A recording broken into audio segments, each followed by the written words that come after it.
Well, the Valvoline D1NZ Drifting Championship was back in Feilding for the 2021 season. Round 2 bring back the speed after the opening event at Mount Smart Stadium, out of the concrete jungle and back onto some top gear tarmac action.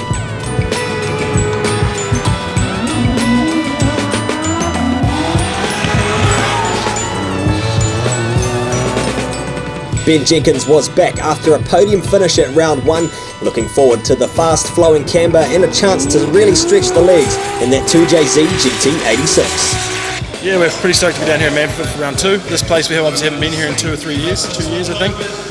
It's for me personally, I think that this track is more scary than the Pukekohe Turn 1. These cars are so fast, they're so gripped up, and we're flying into this first sweeper to then turn left with pretty much next to no handbrake.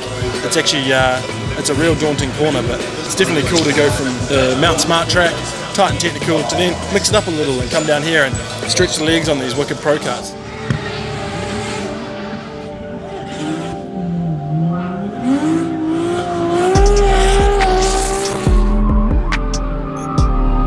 Fresh from winning round 4 of the Drift South series at Levels Raceway in Timaru was Michael Thorley, a big mish flying back to the North Island the next day to jump in his RB30 powered 180 SX, getting his head around 2 different cars and 2 different competitions.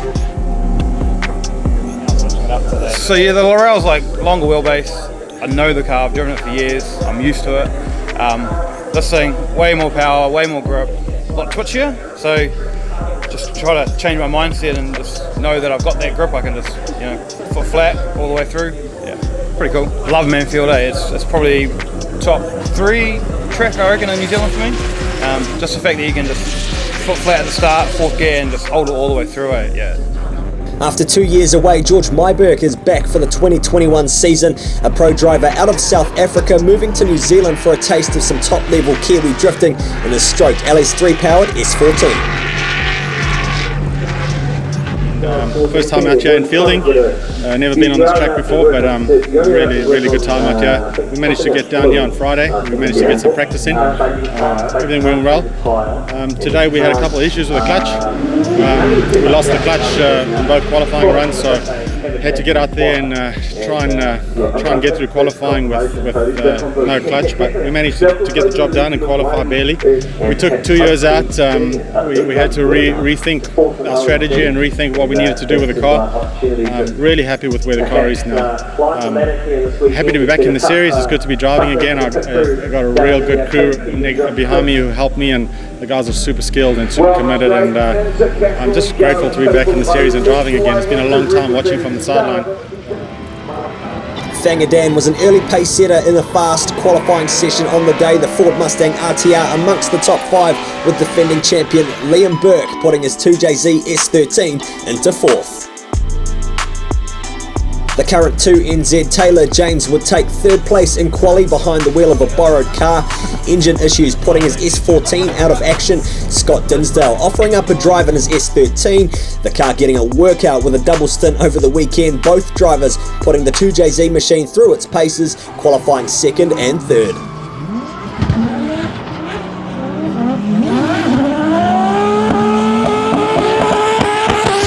The man with a box of tricks though was Darren Kelly in the heart of racing R35, the 3.4 litre RB powered GTR setting an 86 and an 87.5 in quali to take pole position for round 2. Despite all that COVID lockdown nonsense, there was still a good crowd of spectators turning out to enjoy the sunshine. The battle's getting underway in the afternoon. Daniel Temperman, the first casualty in the battle tree with engine issues. This would give Liam Burke a free pass into the top 8 against Fanger Dan. Fanger taking a win over Bruce Tannock in the top 16. This put Fanger Dan up against Liam Burke, a battle of Northland, 2JZ versus V8. Liam Burke putting on a commanding lead run. Fanger Dan lost in the smoke show and falling offline. The Ford Mustang spinning out at clip 4. Liam Burke through to the semi-finals.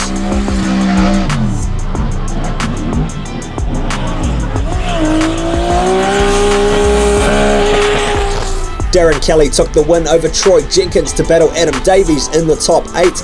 Davies getting the win over Michael Thorley. Darren's R35 putting in clean runs to put himself into the semi-finals.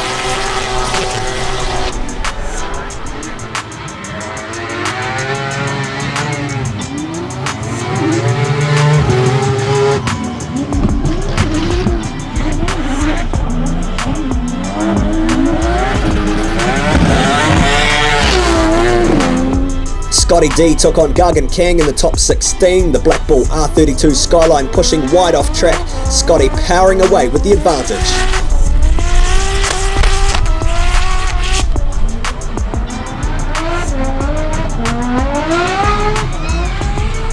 Second pass, Scott Dinsdale chasing hard, taking the win through to the top 8 against Ben Jenkins.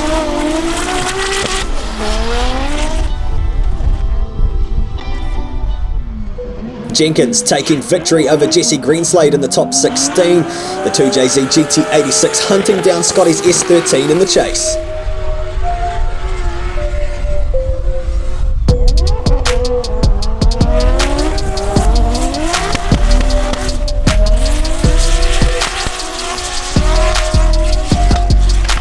Ben's turn to lead, Scotty making a mistake at clip 2, the 86 powering away into the semi-finals.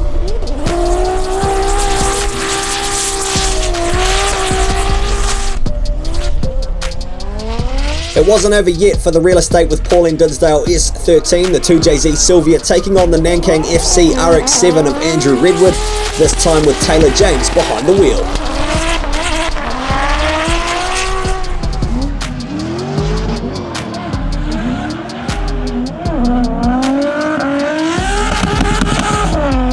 Andrew Redward may have qualified down the order, but his fast and agile FC brought some insane car speed in the battles, taking victory over Taylor to move through into the top 8 against Dave Steedman.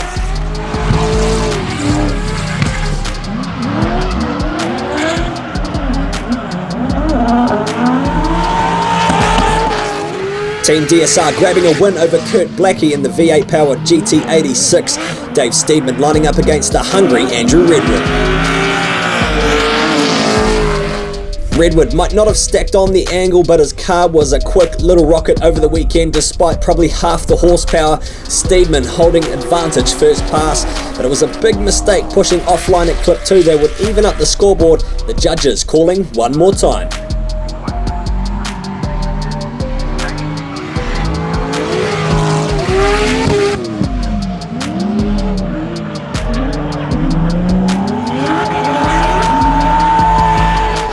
OMT sudden death, Andrew Redward again coming in hot, the little FC that could, giving a love tap at the end of the section.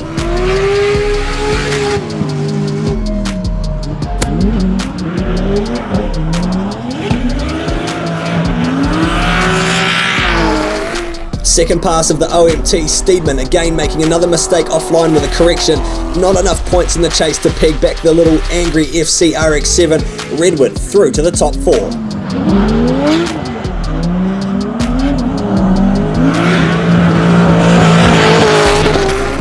Semi-final number 1, the current NZ champion giving chase to two-time former drift king Darren Kelly. Liam Burke coming in hot with a bit of rubber up the side of Darren's R35.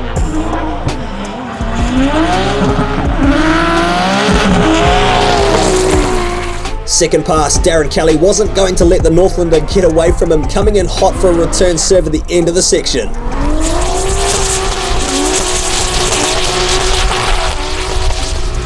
Controversial perhaps was Liam mid-spin with too much angle, the judges ruling in favour of Liam, with Darren causing contact, the S13 through to the finals. Semi-final number 2, more carnage with Andrew Redward getting all up in the rear end of Ben Jenkins. Jenkins falling offline out into the marbles and taking a spin. Second pass, Andrew Redward again getting some car pace out of the FC, despite probably twice the horsepower. It was Jenkins trying to play catch up. It wasn't enough for the points race. Andrew Redward through to the finals.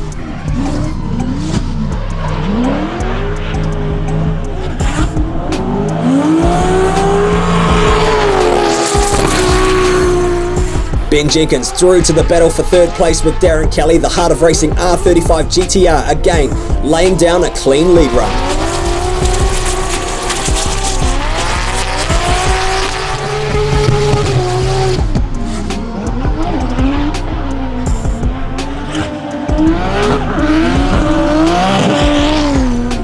Chase time for Darren Kelly with a sniff of the podium. The hunt was on and the GTR was on its way to third place.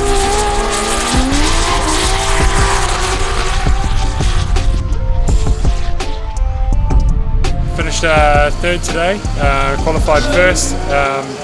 Car went really well, team performed exceptionally. We had a few pretty severe repairs to make after the top 4 battle with Liam, and yeah, they done an amazing job to get us back out there for third and fourth battle against Ben, and yeah, come away with third, definitely happy. It's points on the board, and we can move on to Christchurch.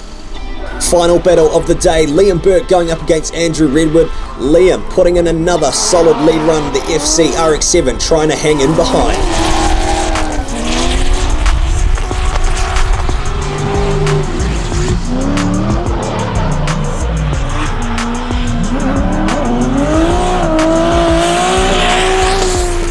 The final run of the day, Andrew Redward taking a shallow line, Liam following suit with more ponies under the bonnet. Andrew Redward making a mistake at clip 2 though, a big correction giving him a penalty, and Liam Burke kept it clean in the chase to drive home another round victory.